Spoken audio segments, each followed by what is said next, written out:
Hey everyone, I'm Phil Albertelli, and this is The Week in Doubt, episode 228. So you're probably thinking, really, Phil, Beauty and the Beast, what the hell does that have to do with atheism or religion? And alright, I'll admit it right up front, maybe I'm after a little bit of that clickbait action. After all, this damn movie's been all over the news recently. But I think there actually is a religious component too. The reason the movie's been in the news is because a controversy has arisen over the fact that one of the characters is openly gay. Supposedly, if I'm not mistaken, the first openly gay character in a Disney film.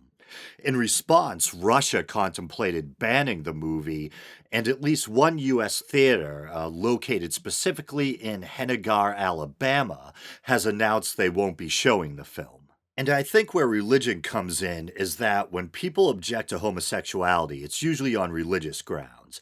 They view it as being immoral because the quote unquote good book says so. Um, is it possible to be irreligious and still be anti gay? I guess technically, sure. But usually it seems to be the religious folks yapping away about how unnatural and immoral it is.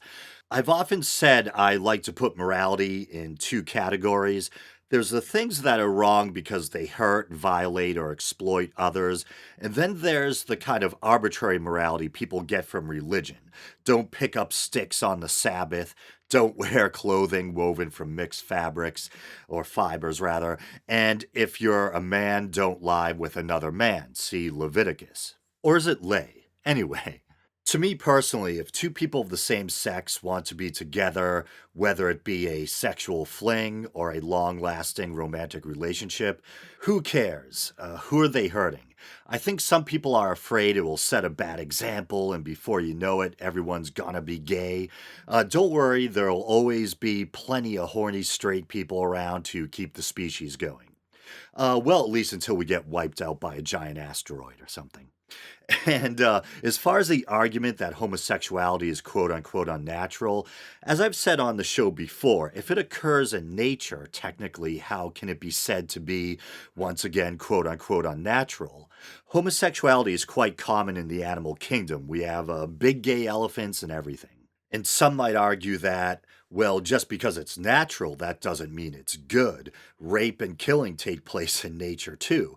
Yeah, but those things harm or violate other individuals. Mutual sexual enjoyment between two consenting adults of the same sex, that doesn't. But anyway, back to Beauty and the Beast. I have to admit I found this story interesting because of the surrounding controversy, but the movie in and of itself, I couldn't care less about, really. I've never really been a big Disney fan. I think my favorite Disney character is that big demon from Fantasia, and I also like all the misshapen creatures slithering and crawling about too. It takes Walpurgis Night, or is it Walpurgis Night, to get me even mildly interested in Disney. I did, however, see the original Beauty and the Beast. Well, original, relatively speaking. It's based on a French story from the 18th century, I believe. But the original Disney animated version. And here's where my inner censor wisely cautions me not to tell the following story. But you know me, so here we go. One of my first serious girlfriends was into the movie. For some reason, her parents, especially her mother, didn't really take to me. After some drama had ensued, they started to warm up to me and even invited me over to the house. My girlfriend and I watched Beauty and the Beast in their den while having sex under a blanket. That story was completely unnecessary. Oh well, too late. But now that I think about it, sex is probably the only way you could have gotten me to watch it. Well, bribing me with cash or pizza probably would have worked too. But anyway, characteristically, I digress. So, where the quote unquote gay aspect of the story comes into play is in a subplot involving the antagonist, Gaston. Gaston has a sidekick named LeFou, which, pardon me, but sounds incredibly gay for some reason. Joking aside, I think it translates to the madman in French or something like that. So, LeFou, And man, does that name give me the douche chills. But anyway, LeFou is the character who's supposedly openly gay. And I think maybe he has the hots for Gaston or something. And so that's what's got people all riled up. And I should mention it's actor Josh Gad who plays LeFou in this live action version. I believe he was also in the Book of Mormon, which I still haven't seen. Dig South Park and inappropriate humor in general, love when people satirize religion, but for some reason still have never seen the Book of Mormon. Anyway, Josh Gad is probably a great guy. Well, how do I know that? He might be a raging dick. But but I look at him.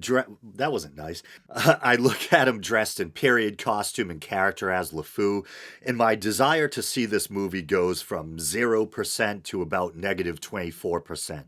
Maybe his character is more fleshed out than I imagine, but I'm just picturing the tired trope of the stereotypical gay male as comic relief. But in fairness, I'm obviously saying that without having seen the film. I think it was The Amazing Atheist who mentioned that people seem to be all worked up over the inclusion of a gay character, but no one seems to be opposing the bestiality angle. And I can remember thinking that about the animated version. You have this human woman, and I know the beast within the narrative is actually a prince, but nevertheless, you have this human woman who's falling in love with this thing, this big beast that looks part lion, part water buffalo. What is it? The moral of the story, looking beyond outer appearances and all that, is very positive and very moving. But yeah, still, I can remember being a little weirded out by that. Hot young woman with a water buffalo looking thing. Whatever he is, I think he's rocking a pink eraser. Did I say that? Yeah. But yeah, so as an atheist, in short, as an atheist, a secular humanist, a rational human being, I don't think there's anything wrong or immoral with homosexuality. And I think this whole story is much ado about nothing, unless the movie contains some graphic gay sex scene I'm unaware of. I was almost contemplating covering the story of a South African pastor who supposedly crushed a woman to death during what was supposed to be a kind of demonstration of faith, but Pathos is cautioning to take the story with a grain of salt. I believe it was originally reported by the Ghana Star. There's pictures, so it's not like the story was made up out of whole cloth. Either it was just a stunt and no one was harmed, or it's as the Ghana Star reported, and a woman lost her life. According to the story, the pastor asked the woman to come forward out of the audience and lay down on the ground. He then had a large box shaped speaker placed on her. In the pictures, the damn thing almost looks like a Marshall half stack or something. The pastor then sat on the speaker, adding more weight to the load the woman was already enduring. According to the report, the woman passed out and never woke again. The pastor blamed the failure of the attempted miracle on the woman's supposed lack of faith. So once again, Pathos is saying to take the story with a grain of salt. If it is true, then what a grotesque story it is, and the pastor's actions are backwards, irresponsible, and sickening. As others have pointed out, if he has so much faith, why didn't he himself volunteer to bear the weight of that speaker? With that being said, I think I'm going to call this episode a wrap. Man, this was a short one. So you guys know the drill. Follow the show on Twitter. Please like the Weekend Out Facebook page. And speaking of that, I would like to thank, I think it's pronounced Radu.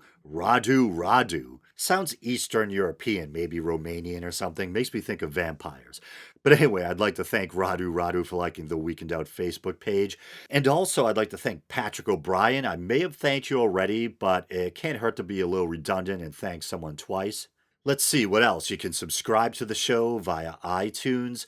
Please check out the YouTube channel. Maybe you're doing that now. If you want to help the show out monetarily, you can use the PayPal widget at the bottom of the Podbean page, or you can go to patreon.com/theweekendout and support the show for as little as 99 cents a month. All right, brothers and sisters, until next time.